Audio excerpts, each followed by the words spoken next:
Bueno, Paulita, hoy el presidente de la República recibió en Casa de Gobierno una importante visita de Israel. Se llama Amir Ohana. Esta es la foto. Ahí también está el embajador a la izquierda del presidente Milei. Está el embajador de Israel en la República Argentina. Y quien está firmando allí ese libro es Amir Ohana, que es el presidente del Parlamento del Estado de Israel. Es el número 2 del Estado de Israel. Después de Netanyahu, el hombre más importante en la política israelí es este señor que estuvo con el presidente Milei.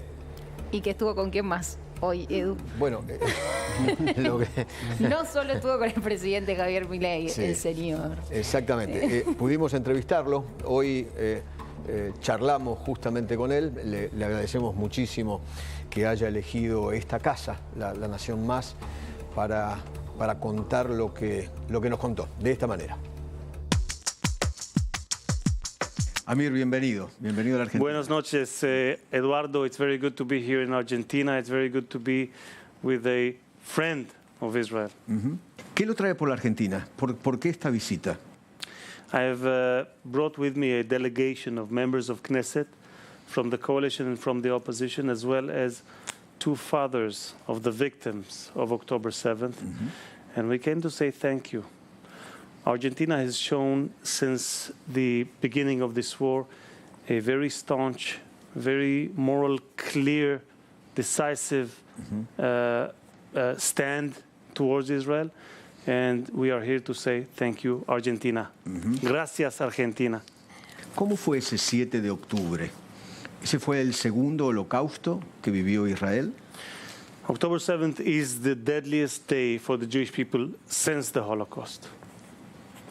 But unlike the Holocaust, back then, in those days when we, the Jewish people, suffered the pogroms and the acquisition and the persecution and the Holocaust, there was no one there to fight for us. Now we have a country, we have a state, and we have soldiers, and we have a military that fights our battle, and we are fighting. We are fighting to return the 101 hostages that are still in captivity in Gaza.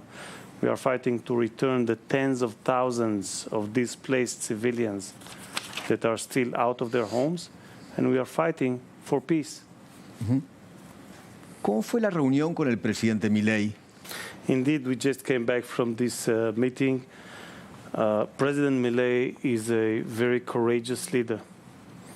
It is not easy to stand for what you believe, even when you are outnumbered, like we were in the vote in the UN 2 days ago, even when it is much more trendy to be on the other side. But what are we if we do not stand by what we believe? We are nothing. So I wanted to say thank you to President Milei.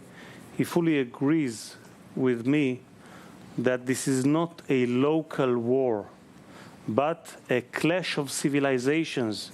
And if we do not stick to each other, the freedom-seeking countries, the libertarian countries, if we do not stand together, then we may lose. And who is it that we are going to lose to? The forces of darkness and radicalism and terrorism.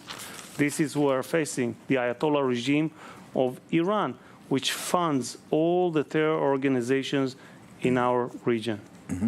Y ahí hablamos de Hamas y Hezbollah, básicamente, ¿no? Es una guerra directa y concreta contra Hamas y Hezbollah. Yes, indeed. Hamas is the one that launched the coordinated attack and the horrific atrocities of October 7th, but Hezbollah joined. And for almost a year now, tens of thousands of Israelis are away from their homes, from their jobs, from their communities, because Hezbollah is firing at them and at their homes. No country would tolerate such an offense. And indeed, we have given every chance for a non-military resolution, mediating through trying to find diplomatic solutions. But it is time that we say no more. Argentina sufrió 2 ataques terroristas, 92-94, a manos de estos sanguinarios terroristas de Hezbollah, ¿no? Yes, indeed. We have visited the AMIA and we have visited the embassy where the two horrific attacks took place 30 years ago and 32 years ago. And you are a country that know the price of terror. This is why I believe many Argentinians sympathize with Israel and stands by Israel when they counter terrorism, when they are fighting for their freedom and liberties. And this is one of the things that brings us together. Sé que estuvo en Paraguay con el presidente Peña. Me gustaría que me cuente cómo le fue en esa parte del viaje, que sé que para ustedes es muy importante y para Israel también. Indeed, we came to inaugurate the new embassy of Israel in Paraguay, and I was fortunate to meet President Peña, who is also a great friend of the State of Israel and a great leader, courageous leader. One of the the happiest news that we have received throughout this year is that President Peña said he will come to Israel in December to inaugurate the Paraguayan embassy in Jerusalem. As you know, Eduardo, for 2,000 years, the Jewish people could only dream and pray and yearn next year in Jerusalem. 2,000 years, next year in Jerusalem, next year in Jerusalem. We are fortunate enough to live in a generation that fulfilled that dream.